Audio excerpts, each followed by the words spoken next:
میرے بھائیوں، ایک جوکر کا ویڈیو میرے سامنے ہے۔ مدد یا غوث، المدد یا علی کہہ سکتے کیا؟ ولیوں سے مدد مانگ سکتے؟ تو جواب ملا بے شک مانگ سکتے، ٹینشن کی کیا بات ہے؟ بولے مولانا بازو والے کہہ رہے ہیں مدد مانگنا، بندوں سے اگر مدد مانگیں گے تو شرک ہو جائے گا۔ بندوں سے مدد مانگنے سے شرک کیسے ہوگا بھائی؟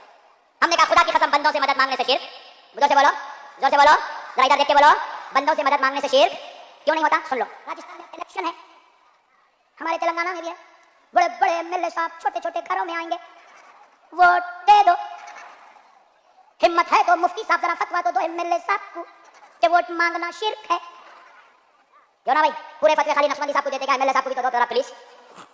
انہیں بولتا آپ تو چھوڑ دیتا ہوں، الیکشن ہونے تک جیت جانے دے، سب سے پہلے مولانا کا کام پچھا دے تو بولتا یہ ووٹ مانگنے والے اور یا علی المدد کہنے والے یا غوث المدد کہنے والے یا خواجہ یا بھنگی شاہ یا نارنگی شاہ کو برابر کر رہا ہے۔ میں پوچھتا ہوں، ووٹ مانگنے کے لیے زندہ آدمی زندہ کے پاس آتا ہے یا مردے سے ووٹ مانگنے کے لیے آتا ہے؟ بولو، وما يستوي الاحياء ولا الاموات، مردہ اور زندہ دونوں برابر نہیں، یہ رب کا فرمان ہے۔ اٹھاؤ سورہ فاطر آیت نمبر 22 ہے۔ اب یقین آئے گا کہ یہ کتنا بڑا جھوٹا ہے، کتنا بڑا عیار ہے، کتنا بڑا فراڈی ہے۔ زندہ اور مردہ میں فرق ہی نہیں جانتا ہے، زندہ اور مردہ میں فرق ہی نہیں جانتا ہے۔ اس سے پوچھو کہ اگر تو فتویٰ کی بات لاتا ہے تو اپنے احمد رضا سے کیوں نہیں فتویٰ لے لیتا؟ پوچھ لے فتویٰ۔ تو اپنے نعیمی سے کیوں نہیں پوچھ لیتا؟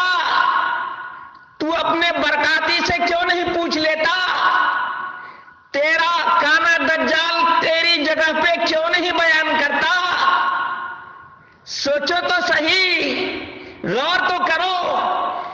اس کے سامنے جتنے لوگ بیٹھے ہوئے ہیں، کیا تمام کے تمام گنوار ہیں؟ تمام کے تمام جاہل ہی ہیں؟ مجھے تو ڈاؤٹ لگتا ہے، مجھے تو بہت بڑا ڈاؤٹ لگتا ہے کہ یہ سب کے سب جو بیٹھے ہوئے ہیں، یہ سب کے سب انہم الا کالانعام ہیں، بل ہم اضل، اس سے بھی گئے گزرے ہیں۔ کیوں؟ اس لیے کہ یہ جھوٹ بول رہا ہے، جھوٹی مثال دے رہا ہے، بکواس کر رہا ہے، اس کے باوجود لوگ ہاں ہاں ہاں ہاں ہاں ہاں ہاں ایسے کر رہے ہیں۔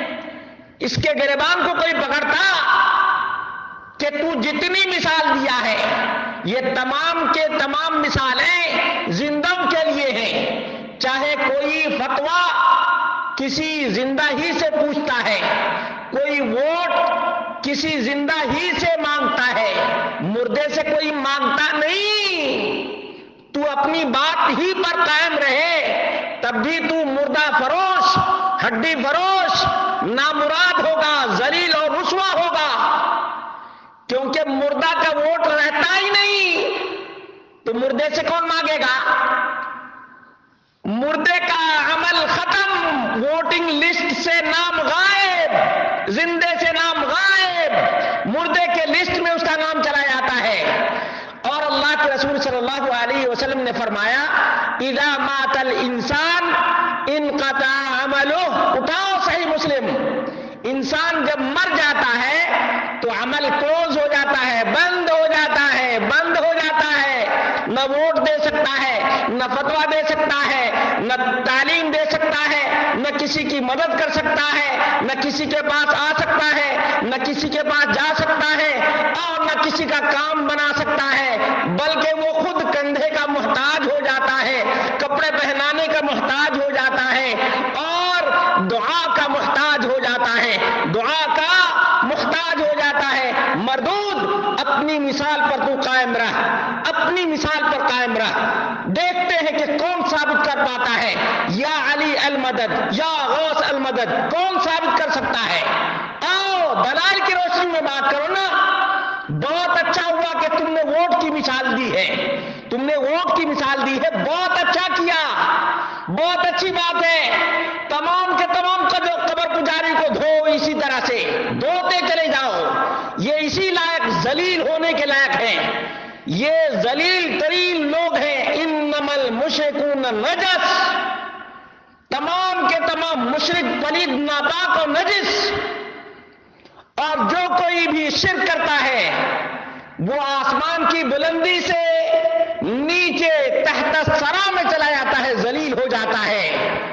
یاد رکھو یہ ذلت والا کام کیا ہے اس نے مثال دے کر, ذلت والا کام کیا ہے, رسوائی کی ہے اپنی اس نے. اللہ رب العالمین ایسے مشرکوں کو اور بھی ذلیل کرے اور بھی رسوا کرے.